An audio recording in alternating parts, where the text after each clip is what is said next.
அருகினில் வாழ்ந்தாலும் தனிமையில் நானே, அது ஒரு குறையில்லை, மகிழ்ந்திருப்பேனே.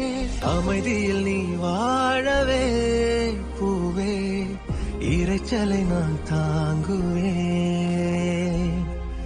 எனக்கென நீ போதுமே மானே, அரசனை போல் வாழுவேன்.